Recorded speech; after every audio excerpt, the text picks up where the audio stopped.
Hello, my name is Ben Baxter with Cost Control Software. We are going to take a look at a new production scheduler for the NAV manufacturing system. The demo today will be using the role-tailored client, so this product does require you to be on versions 2009 SP1, R2, or 2013, and of course any later version that comes out. Now, you don't have to be using the role-tailored client. You can still be using the classic client if you are on SP1 or R2, and there is a web front end available for this product. I'll show that in another session. Today we just want to take a look at the embedded version of the PlannerOne scheduler.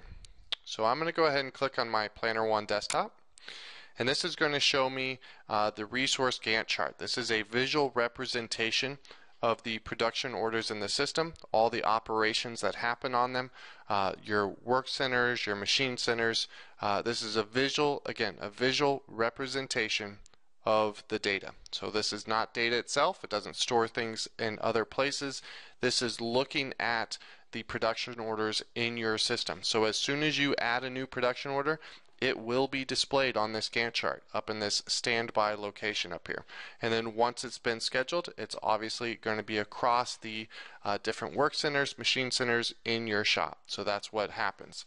What we want to look at today is just some of the features of it, usability of it. So what we're seeing is down the left side, these are the work centers, so work center 100. Down below you can kind of see the 200. I could scroll down to it, but I want to talk about machine centers as well. So Work Center 100 has 4 machine centers, 110, 120, 130, and these are people. Now if I didn't have machine centers, so you may not be using them, you can just use the Work Center. And that would just be 100, this would be blank, and you would see any operations across multiple production orders that are stationed or scheduled to be run on that work center. So that's what we're viewing. So these are not individual production orders per se. It could be if your production order just has one operation, but these are looking at the multiple operations across multiple production orders. So to see that, I can simply click on one, and what that's going to do, if I have my filter set to highlight it, will show me all of the operations related to that wheel assembly. Now right now I'm only seeing the 2, so I'm going to go ahead and focus in on it, and now I see more of the operations that will happen on it. Now I can always click off of it and it takes me right back, so I can click on another and see all the operations reflected on that one. So as I click through them, you can see it changes and highlights the different operations. So this chain here, the 3 yellow ones, that's one production order. It's yellow because it's late. That's how I have my colors displayed. And I have the ability to change that to multiple different color groups. I can have my own personalized color scheme that I set up myself.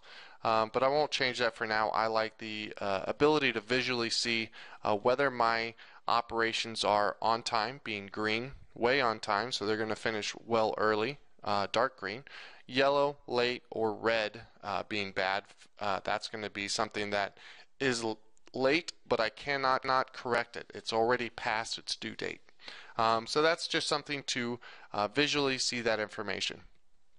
Now this is a scheduling tool, so I do have the ability to make adjustments to it. I can physically grab a bar, move it around. Now I need to make sure that I'm moving it on a machine center that it has access to. So if I try to move this down to Work Center 200, it may not let me do that. In fact, it says the resource cannot be moved.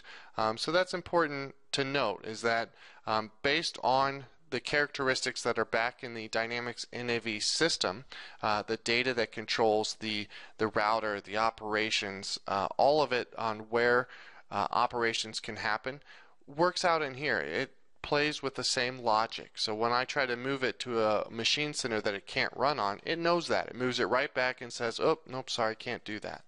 So that's the manual part of the scheduling. Now, you can always just use it as a manual scheduler. I can move the operations around and make my adjustments that way. But the real power of the system comes from the scheduling engine.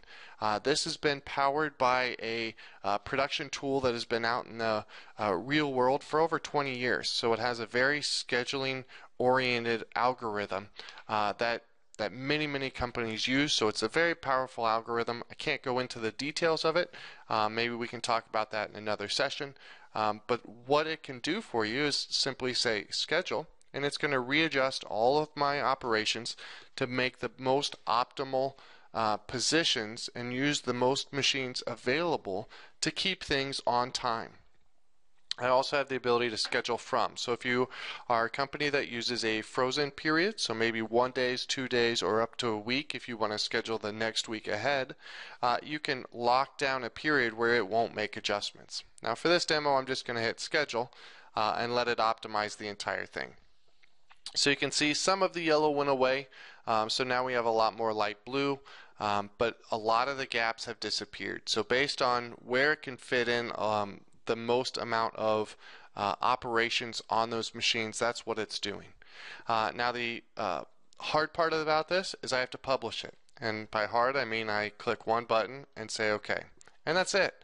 So what it's doing when I do that is it's writing that data, everything that I just scheduled, back to NAV. So it's publishing this to the other people out in the shop that need to see this data. So they may have their view of a published plan, so they may have a large flat panel TV up on their wall related to their machine or related to their work center, and it's displaying what schedule has been published to them so they know what to work on. Now there's multiple views on this. I'm going to get into the different views in different segments. So I hope you watch through them, and I hope you enjoy the new powerful production scheduler for Dynamics NAV. You can go ahead and reach out to me for any additional questions or to schedule a follow-up meeting at 317-846-6025, or you can reach out to me and ask questions via email, and my email is ben, B-E-N, at costcontrolsoftware.com. Thank you very much.